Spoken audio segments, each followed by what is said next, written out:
The Order 1886 is a game of extremes. When looking into reviews of this game for the video, one word in particular that came up again and again is potential. On the one hand, the graphics, art design, and general theme of its world being this cyberpunk Victoria-era game with monsters it was all widely praised, yet ultimately most reviews of the games were mixed and overall negative, with most of the cited complaints being the lack of content for a full-priced game, an uninventive combat system, and general critique of the story from all sorts of varying angles. Having played the game myself, and despite ranking it as one of my top 22% of favorite games of all time, not only do I agree with all the critiques of the game, I even have some of my own that I haven't heard or seen mentioned yet. What this game gets right, it absolutely nails. However, likewise, what it gets wrong, in my opinion, it really gets wrong. So before we analyze the gameplay, story, and more, let's look at the pre-release history of the game. Made up of primarily former members of the Sony Santa Monica studios, Ready at Dawn already had nearly a decade in the industry, entering development on what would become the Order 1886, doing a mix of ports such as on Okami to the Nintendo Wii, as well as making some of their own titles in the God of War plus Jak and Daxter franchises. Beginning a little after 2010, the studio began working on something that almost always gets a dev team excited, working on an original IP for a mainline home console. And given their past work with Sony exclusive franchises, it was clear that fairly early on it would be a PlayStation exclusive. While there were some early ideas they would get it on the PS3, ultimately, fairly early on they decided it was going to be a PS4 exclusive. Despite delays and performance issues in many of their early demos, most people were still pretty excited for this game to release, with Sony putting a lot of money into the marketing, making this game visible all over the place. I actually remember finding out about this game because of this version of the Game Informer magazine here, and getting pretty excited myself, and clearly the PS4 audience broadly agreed with the sentiment, leading to the game being the #1 bestseller in its release week in both the UK and Ireland, as well as being one of the top 10 selling games in all of the US during its entire release month of February. Sadly though, most players didn't feel all too positive about their purchase as a whole. While we'll analyze the gameplay and story more to elaborate on those critiques, the non-glowing reception just being all negative, it made the studio another victim of this. I don't know what else to call it other than the repetitive cycle of Sony doing all the hard work to build up a studio only to abandon that studio if it gets a single mainline console title that doesn't hit a mark, which it's bizarre behavior, but Sony does that. Much like Sanzaru, Ready at Dawn lost a lot of talent and veered into the void of Oculus exclusive development. And while we've come a long way with virtual headsets, games on the platform still aren't really comparable to console or PC games just yet when it comes to scope. Ultimately, the studio got caught in what I'd like to dub a buyout chain, in which a studio is bought by one company, but then said company who bought them is purchased themselves, and so on and so forth. So while the studio is still around, any notions of them making a follow-up to the first game of the original IP of their own making a long time, it's just long gone at this point. It's been 10 years without a sequel to The Order at this point, nearly 7 years since the last time they worked with Sony whatsoever. Yeah, that ship has long sailed. So let's break this game down bit by bit to see what lessons we can take from this very hot and cold type of game. The Order 1886 is a linear cover shooter with seemingly a heavy emphasis on cinematography leading gameplay rather than the other way around that I was able to tell.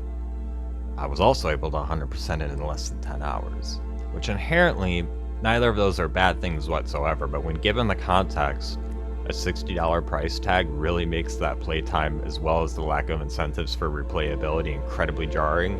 And given that it released in 2015 with a combat system that felt like a regression to most viewers when they compared it to similar games at the time, the very premise of the game on a gameplay perspective is admittedly not very appealing. There are moments in which the game certainly suggests stealth as an option, but really it isn't, as no matter what, it will always come down to combat against all the enemy NPCs. Plus some exploration that ties each area together.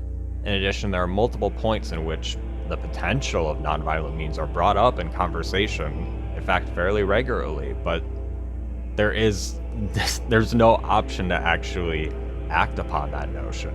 So it feels weird to constantly have this conflict between going in guns blazing or not being brought up when the characters are talking to one another, but you don't really get to make that choice as a player at all. Like, why even make the argument if it's not really a consequence, and no consequences are dealt to anybody as a because of their choices? Like, it just doesn't make any sense. Ultimately, I think the best Cliff Note summary on the gameplay would be it's palatable but unambitious. This aspect I found I have the most mixed opinions about. On the negative side, there isn't really a whole lot of room for creativity on a per encounter basis, something other linear FPS games have gotten quite good at by this time. I mean, for example, Halo 2 was one of the most linear games in the Halo franchise for level design, and yet despite playing through each mission over 100 times, I still run into situations with movable objects, weapon loadouts, and combat encounters that are generally unique to any other playthrough I've had. Whereas for the Order, you just don't get that. No matter what, encounters will always play out the exact same way as before. There's no I would have been your daddy's skull or crates flying over the place for fun variability in enemy AI behavior like we get with the varying ranks of the Covenant. However, on the positive side, the levels themselves feel very realistic, and with how they design the corridors, alleyways, etc. of the cities, it especially lends itself to being very immersive. In addition, since the feeling of being in a big sprawling city lands so well, it really makes me wish I could explore beyond the boundaries of the game world. Which at first may sound like a negative of it being a linear game, but that's actually like a praise, as many linear games put minimal effort into the surrounding environment, which always feels like a missed opportunity when I come across it. Because unlike open world games, you have a very clear constriction, of how far outside of the world the player can go. So make that skybox as fantastic as you can, in my opinion, quite frankly, especially in a linear game. So all in all, a very mixed bag as far as level design is concerned. Set in an alternate history version of Victorian London in the late 1880s, the concept and level artists managed to capture the awe and scale of what it would truly feel like to walk the streets of such a massive metropolis in the capital of one of the largest empires on Earth at the time. Everything from smoke columns and rooftops as far as the eye can see, to gardens surrounded by buildings crammed all around it, to brick streets with pedestrians and horse carriages, to narrow door alleyways of poor areas of the city, and so much more. Oftentimes with a cloudy or rainy skybox and all the characters dressed in attire that certainly feels appropriate for a 1880s Victorian London with a hint of advanced tech and monsters. Honestly, despite my complaints about the game, I'd be lying if I denied this didn't make me wish there were more games in similar settings, much like how there's sort of a medieval category of games, so to speak. In fact, I think my love for the artistic direction of this game is really why I personally found myself really enjoying this section where you're just picking up objects and looking around, unlike the majority of other opinions on the game I've come across. Quite frankly, when it comes to looks, that is something that was fairly universally praised about the game, which leads me to the conclusion that other developers should take note of all these details. The art style absolutely nailed it and applied it accordingly. So, do so to your own genre and your own projects. I couldn't find any interviews around the time of the release of the game, sadly, but composer Jason Graves composed what is easily one of my top 10, if not my top 5 favorite soundtracks of all time. Let me tell you, as someone who pays attention to game composers of soundtracks I'm really fond of, I had never heard of his music outside of this game, so when I went to his Wikipedia, I was beyond astounded to see the dude has made music for not 10, not 20, not 30, not even 40, but a colossal 51 frickin' games.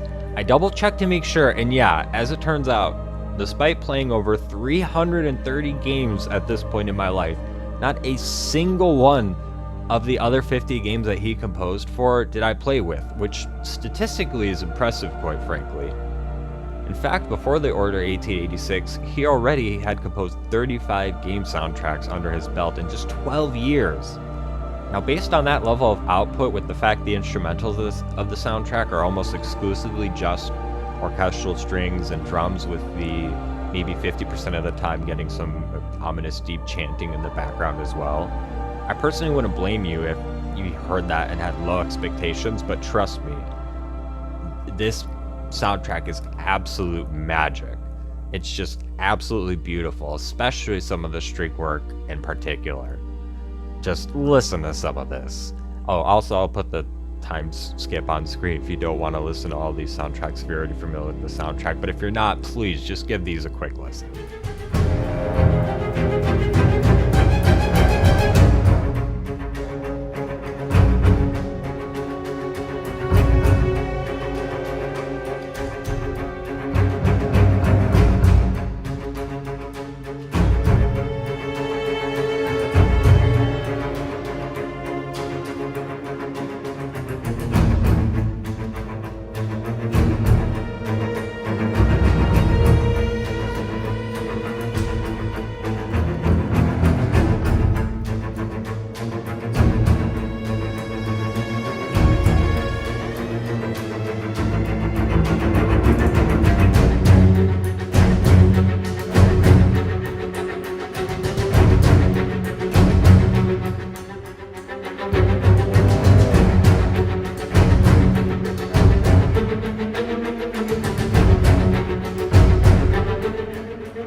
Now here's where a majority of my complaints personally come from when it comes to this game. If you aren't familiar with the story, it's pretty short. There are multiple less than half-hour YouTube videos out there that are well made and will catch you up, as this section is me critiquing the story with the assumption you're already familiar with the story. Now, I actually think this game should be a very important case study for writers in the game industry, in particular those trying to establish their own IP. The first issue with the writing is the lack of clarity on how to even engage with the world mentally as a player. On the one hand, the game forces you to kill innocent civilians and escapees from asylums, yet you're welcomed by the rebels with open arms, and even when Galahad's loyalty to the rebellion is left unclear, they just provide him a place to stay and heal him up totally, despite the fact they effectively destroyed the organization in London. You've been taking out countless of their ranks up to this point. You help Hastings hide his true murderous identity as well as that of his own son, so he's held to no account, and you called in bloody airstrikes against them when explicitly ordered not to by multiple members of the Order. Galahad mentions the Order doesn't listen to anyone, not even the Queen, but what he forgot to mention is that he considers the Order above the Queen, but he considers himself even higher than the Order, I guess. Not to mention the countless times he aimed a weapon right at the leader of the rebellion who, due to being caught by him going with him somewhere in the first place, had to flee all the way out of London for safety to India. This isn't a multiple choice open world RPG like New Vegas, where the player is given the autonomy to make both their own decisions and to some extent what their decisions say about the game world itself. This is a linear game with a set storyline and outcomes regardless of how you complete each bit of gameplay. While you could still leave a lot of the story up to the player in a linear story, look at Shadow of the Colossus for example, even that has some clarity as to the relationship between the major powers and player character in the story. It's clear Wander cares for Mono above all else as he fights the shamans who try to stop him, the very shamans whose laws he disobeyed in the first place by even going to the Forbidden Lands and slaughters every Colossi. It's clear Agro has a positive connection with Mono as he limps all the way from the bridge collapse to her and stays by her side. Galahad in the Order, though, has no clarity whatsoever at the end of the game and arguably throughout most of it, with any of the major characters or powers at large for that matter. And while it's fine to leave some loose ends for a sequel, and even a lot of them, you can't leave absolutely nothing, especially a first game in an IP, and expect people to feel satisfied. The second issue I felt there was in the story was, as I just alluded to, the absolute plethora of unanswered questions by the end of the game. Lord Hastings just reveals himself to be Jack the Ripper in a throwaway line that doesn't go anywhere, and he's alive under no suspicion with the rebellion in London soundly defeated from the Round Table, who themselves still fully believe Galahad to be a traitor, despite developing a cordial-ish relationship with the leader of the rebellion. As I said before, his relationship with them is left far from answered or understood. It certainly feels like he still cares far more about the acceptance of his friends in the Order than anyone in the rebellion, even Lakshmi. The connections, if any, between werewolves, vampires, and the rebellion is still left pretty vague, other than the fact that rebels are anti-vampire. Speaking of the vampires, they're now being shipped all across the world now, and seemingly no one is addressing that. Also, the potential mysterious man talking to Percival that has piqued my interest. He's never mentioned again if Percival dies. Also, quite frankly, outside of London, we basically are still left in the dark about the entirety of the rest of the world. And while it's one thing to focus on a specific area, I wish I could confidently say more about the broader world of the Order we could unequivocally prove, other than Lakshmi is in India, as well as the East India Company, and given the comments between Percival and Pierre in French, it is reasonable to assume that the state of France is a thing in this universe. That's literally it. Ultimately, when it comes to this game, I personally tend to agree with the broad reception of the game that despite being very interested in the game leading up to launch, when I played the game, it was middling overall. On the one hand, I don't think it's an understatement to say this game is a masterclass in musical composition and artistic design, yet on the other hand, when it comes to the story, as well as the strengths of the medium of video games themselves, all those aspects were poorly received by a significant amount of the gaming community on its platform. Not only do I agree with them, but in some aspects I have more complaints than the average reviews do. And clearly the chances of this franchise being revived, while definitely greater than 0%, are realistically less than 1% at best. However, with that said, I can't help but wonder what I could cook up with for my ideal sequel to the game. My written concept for a sequel would take place 20 years after the first game, during an alternate World War I, with the Round Table heading up the Allies, and a coalition of secret vampires and werewolves taking lead of the Central Powers, with Hastings acting in a Palpatine role controlling both sides. Much like Palpatine supports publicly the Republic, but privately is also pulling the strings behind the CIS, Hastings publicly is the leader of the Round Table, but privately will be pulling the strings behind the vampire and werewolf-dominated council of the opposing side.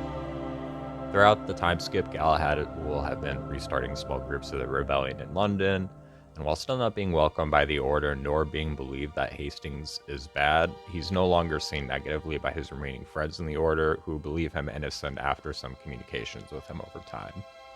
News will reach London after this time skip that Lakshmi, the leader of the rebellion who has been causing havoc in the time skipped, has been captured, leading Galahad to saddle to Calcutta, leading to the first mission of the game. Oh, also during the game, while it won't relate to my idea for a main story during the investigations, there should be a lot more backstory on vampires, werewolves, etc. in this universe, as leaving that almost entirely blank just sucks in my opinion, honestly. Before we go broadly level by level on how the story would play out, let's talk about what some of my thoughts would be to improve the gameplay in this hypothetical, as along with the story, the gameplay was broadly criticized by the general reviews, and myself as well. First off, we'll be going to various places in the world outside of London, although we will eventually return to there as well. So each area will be its own level. Said levels will be divided into 4 types of sections. Of course, there will be combat areas, as the previous game was primarily a cover shooter.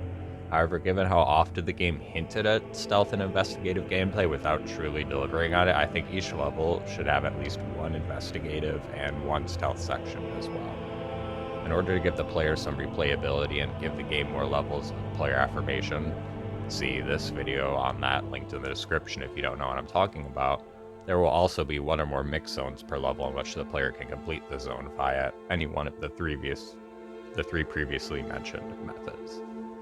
So let's look at this piece of concept art to give you a visual example. If hypothetically we're standing where the figures are and the goal was to get across the gardens, while there were a load of guards in the middle, the players would have 3 options that would look something like: Option A, you fight your way straight through the guards to the other side if you want a combative approach. Option B, you use stealth to sneak on the street sidewalk behind the garden wall, beyond the side of the main cluster of the guard, and having to stealthily either avoid or take out 2 or 3 guards patrolling the exterior of the garden.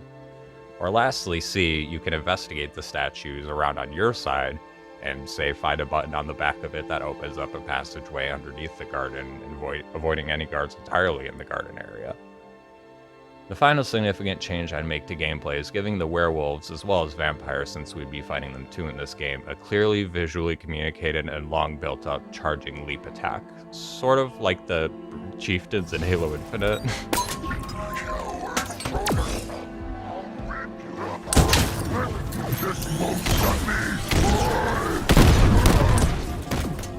This way it actually makes them relevant to the cover shooter based combat system rather than being uninspired quick time events mostly.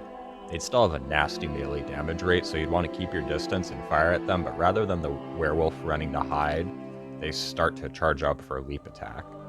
During this charge up, if you don't get behind cover, you will get slammed by a devastating melee attack, doing more damage than even the regular werewolf melee attack. However, if you do get behind cover, the werewolf will launch and fall over the cover you're now behind, giving the player open shots on them before they get up, thus punishing players who go in guns blazing, while simultaneously rewarding those who at least somewhat tactically use their cover in the encounter. The first level of the game begins with you/Galahad landing on the dock of Calcutta, and to ease players into the game as well as get new players caught up with the world, the first zone will be an investigative section, having you trying to find the location of the local East India Company prison from dock workers and pedestrians. Once you find out, it will begin a combat zone that sees you fighting into the compound to get Lakshmi and free her, which smoothly will lead into a stealth zone for this level, where you and her will sneak your way back the way you came on aboard the ship you arrived on. However, once arriving to it, you can see that it has been seized by hostile guards that are guarding the outside of it. They're not on it, but they're guarding the entrance to it and in the final zone of the level, where the player can either sneak past them and untie the ship, ultimately literally setting sail behind their back, or do some investigation in a nearby warehouse to find a company uniform and disguise themselves to just outright walk on the ship with no hostility from the guards, or lastly simply fight them with Lakshmi to get on the ship. Regardless, the level ends with Lakshmi informing Galahad the rest of the fellow leadership there is still alive but has already been sent to Singapore. Thus, level 2 starts with the ship dropping anchor at night just outside of the harbor lights, thus you start using a stealth to sneak past dock security and onto the shores of the city. Unlike in Calcutta, you already know the location of the prison you're looking for here, and freeing the prisoners can be done either investigation of the sewers to find a weakened cell they escaped from, outright sneaking in with them and getting them out without guards noticing, or lastly, just fight your way to them. Once beyond the reach of the guards at the prison while running through allies, a surprise vampire attack will also occur. That will be the main combat section of this level, and you'll fight your way through that all the way to the docks, with the last section involving you looking for extra diving helmets for the rescued rebels to help them swim back to the ship underwater. The third level starts with a cutscene of the rescued allies informing you they found not only evidence the leadership of the Central Powers are vampires, werewolves, etc., and following the orders of Hastings, but they also know exactly where their next meeting will be. Thus you arrive in Istanbul for the third level to foil their meeting. The first zone will be a mixed zone with the player trying to get past the Byzantine walls further into the city in any of the 3 methods they so wish, stealth, investigation, or combat, followed by an investigative section where you simply are trying to find evidence of what exact building in the city is hosting said meeting, which leads to a second mixed zone with the player getting to choose how they get to the location from where they're at. And then once you sneak past, then you're going to need to sneak past the exterior guards, and once inside, take out the first commander of Hastings, who is president of the council. Unfortunately, you're unable to take out his second in command, though, and they successfully flee and escape the city. Level 4 starts with a cutscene showing the group pursuing them for a long way, but lost track of them when they boarded the Russian rail network. Geez, that's hard to say.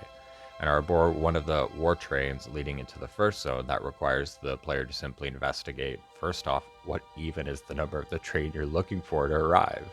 Then, of course, you'd sneak past any town guard to get even near the station where you'd meet said train at. And then once at the station, you would use a combat, not use, you'd take part in a combat zone to fight your way into the station and on board the train. And then lastly, once you're on board the train, you would start at the caboose, and it would be another mixed section where you could take any approach using stealth, investigation, or combat in various ways to fight your way, or stealth your way, or investigate your way even, slash deceive, all the way up to the lead car, reach him, and take him out. After all the damage done to their leadership, several werewolves and vampires among the Central Powers leadership send a secretive transmission to Galahad that they wish to defect both against the Central Powers as well as Hastings, so long as the rebellion swears an oath to help protect the werewolves and vampires rather than kill them all. While many rebels are obviously very hesitant to accept, given the odds they face, it genuinely may be their only hope, thus they reluctantly agree to the terms after some time. However, given the relevance of making everything official, as well as it being a pre-internet setting, the very act of getting this document to them in the middle of enemy territory will be a challenge. Thus, level 5 will see you using all the previous methods of stealth, investigation, and combat to get through the security in the city of Vienna, to reach the defectors, get their signature, and get out safely with the piece of paper with their official signature on it. Leading us to level 6, which sees us heading to Dublin, where the biggest concentration of rebels are that Galahad had been recruiting during the time skip between the two games. And he's leading there along with Lakshmi and other rebels to directly start the rebellion against Hastings himself within the British Isles. He'll sneak through canals, have a variety of methods to get past the guarded quarter of the city, or the most heavily guarded quarter of the city. I guess that saying that previously almost implied the rest of the city wasn't guarded. Of course, the whole city's guarded, but like a heavily militarized quarter of the city. And then investigate to find some secret entrances to some rebel bunkers, which then afterwards you're leading Galahad to organizing said rebels to take out all of Hastings' representatives in Dublin. I also think this would be a great time to get some werewolf action scenes in the city, as those who are with you, the werewolves who are with you, would be fighting against those still loyal to Hastings, and perhaps even a werewolf boss fight with no QuickTime events to sort of cap it all off. The penultimate level sees us going back to London, finally to take down Hastings once and for all. First, you need to get to the old abandoned rebel bases and storages in Whitechapel, as afterwards getting equipment from Tesla's lab as well will help give the rebels an actual chance as far as armament is concerned. So with the increase in supplies and ready for the fight, you look for who may have a key to his quarters in the first place, and getting it from them in any of the three methods you again wish. As always, those are combat, stealth, and investigation. And then once you have the key, you start the journey from wherever you retrieved it all the way to Westminster for the final level. The final level begins with you fighting your way past guards on the street into Westminster, and then once inside, it's up to the player how they wish to go about getting to the round table room. However, once seeing it is empty, you search the logs to find where Galahad's few friends in the Order, who still believe him to be innocent or anything, or not still, at this point believe him to be innocent. You find that information and discover their quarters, go to them, and are able to get their aid with enough evidence to finally convince them that Hastings must be taken out, at the very least, even if they don't side with the rebels on everything just yet. This culminates in a massive battle back at the Round Table Room, where hordes of vampires and werewolves come to Hastings' aid, while you have Lakshmi, Isabeau, Lafayette, and all the rebels and the werewolves and vampires who decided to side with you, all in a big all-out battle. And then the final cutscene, once you've defeated him, should reveal Hastings' plot was exposed and all sides came to peace terms, ending the World War. However, as the camera zooms out from the headline, which would be on a newspaper, to a teary-eyed Galahad, the viewer should hopefully start to notice in all the publicated pictures, Galahad's face is either hidden or he is outright erased from the image entirely, with him and Lakshmi discussing the fact that his violence against the civilians of London in the first game still makes him so deeply hated with large amounts of the populace that even despite him saving them from a literal monster conspiracy attempt at a global conquest, as far as the British public is concerned, having his face on a public paper would be too dangerous for him still. Thus, we've got a better balance of unanswered and concluded threads, with those on the Resolved end, including the formerly unaddressed vampire exporting company, the main villain of the first game, as well as his Palpatine-like plot for world domination.